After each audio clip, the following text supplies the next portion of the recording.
Good morning, students. Today we will be discussing about another topic, and that is known as taxonomic aids. And it is in the first chapter itself, the living world of class 11. See, we will be discussing about certain things. In my previous lecture, we have discussed about topic based on taxonomical hierarchy. I hope you have understood that topic. Today's topic is taxonomical aids.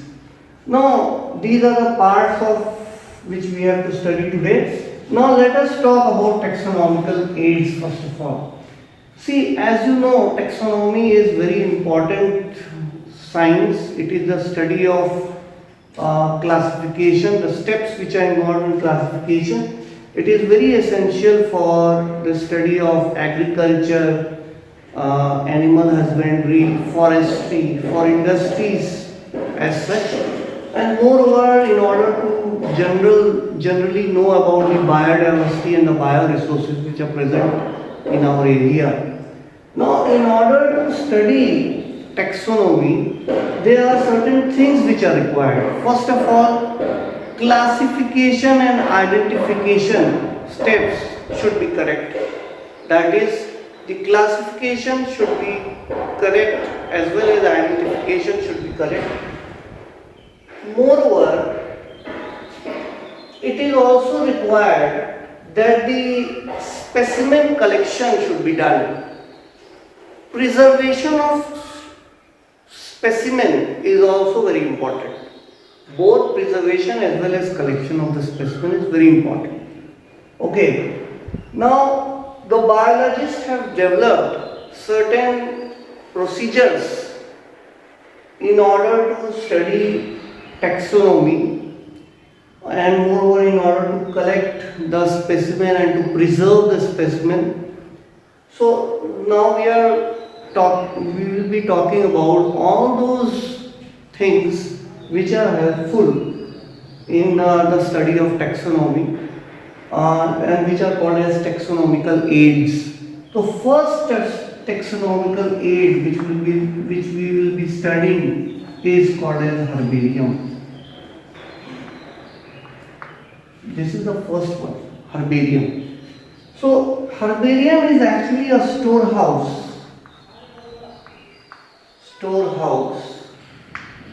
of various kind of plants or its parts which are preserved, which are first of all dried, pressed and preserved in sheets, and are later collected and kept in iron almirah.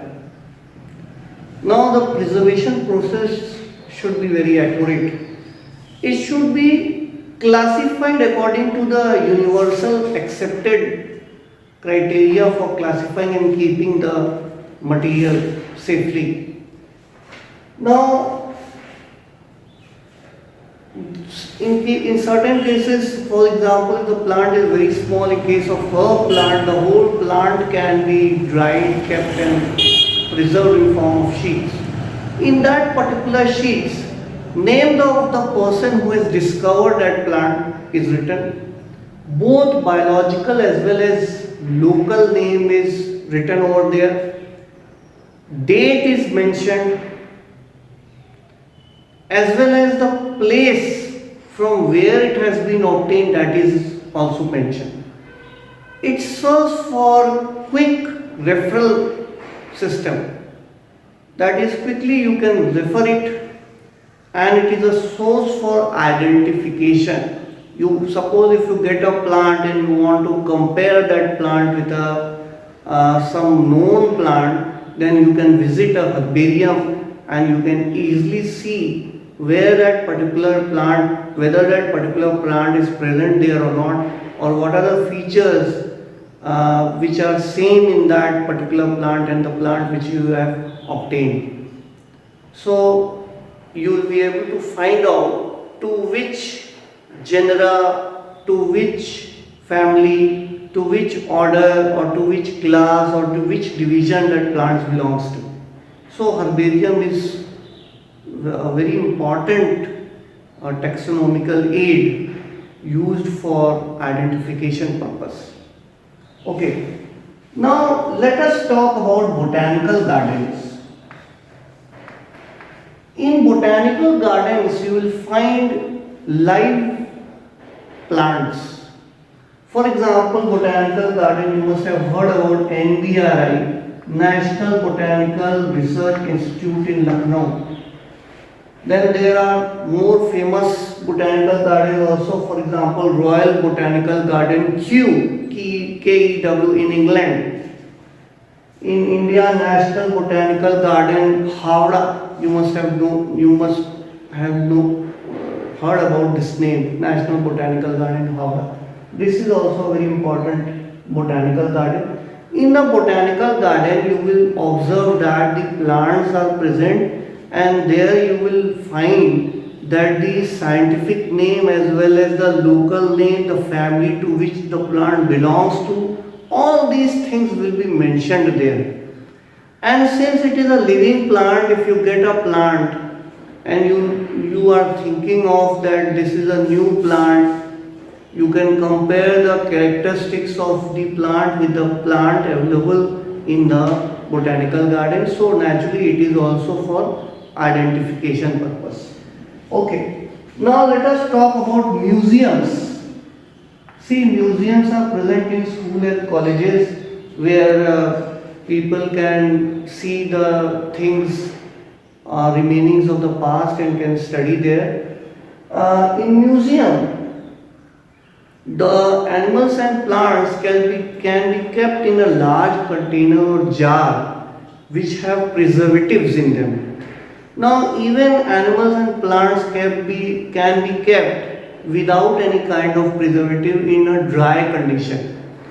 Now, for smaller organisms such as insect box are present. The insect is killed and it is pinned in the insect box, and it is kept in the insect box as such. Okay. Now, in case of large animals such as mammals and birds, they are stuffed and kept. In museum, you can also find various kind of skeletons which are present in the museum. You can compare these skeletons with the skeletons obtained, which if you have obtained from anywhere and you want to identify, you can compare these skeletons also. So museum is also a place of identification. Now let us talk about zoological park. See, zoological park is meant for recreation, especially for children. You find large number of animals, and the type of habitat which is present there is very similar to the habitat of these wild animals. So it is taken care of that the animal, the habitat of the animal is very similar to the animal where it lives. So large number of animals are present in the zoological park, and it is a place for recreation. Regarding its food habit, the kind of habitat it lives it lives. Moreover, the kind of habits it has, it can be very well studied in a zoological park. Okay, now let us talk about keys. Keys are also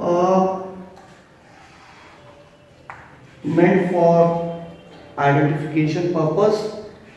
It is analytical in nature. Now, keys has number of questions. It contains number of questions. It is a kind of small book, referral book. It contains number of questions. For example, the question can be, suppose the question can be like this: whether the organism has a notochord.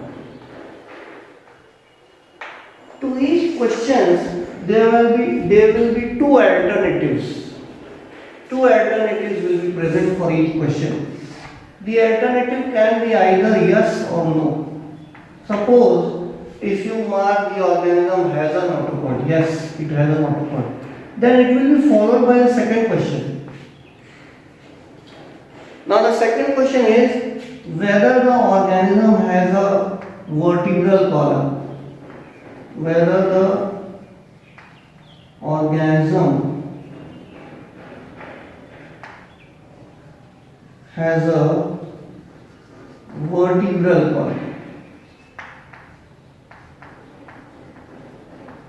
Again there will be two options, yes or no. If you say yes, naturally that organism will be vertebrate because it has a vertebral column. So each question is a lead. It is called a lead.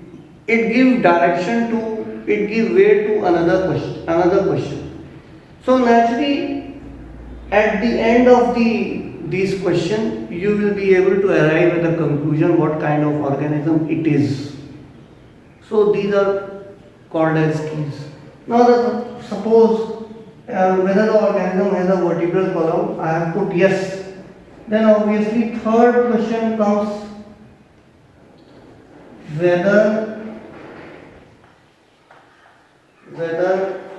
the organism have hairs and mammary gland.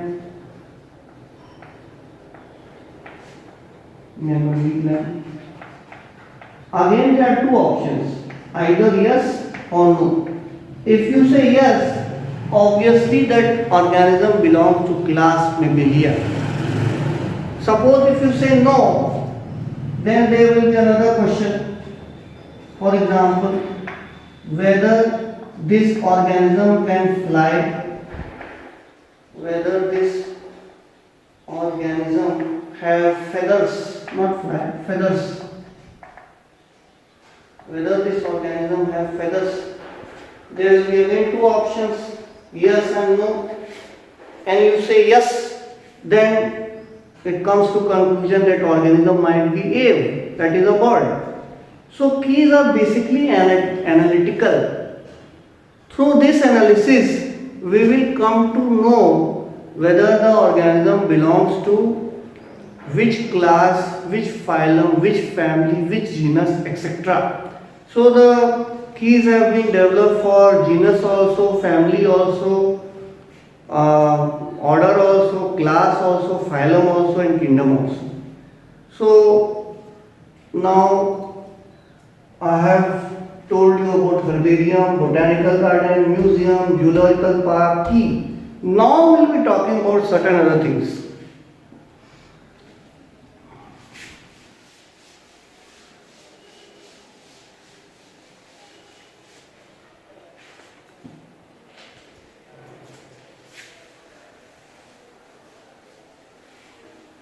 We will be talking about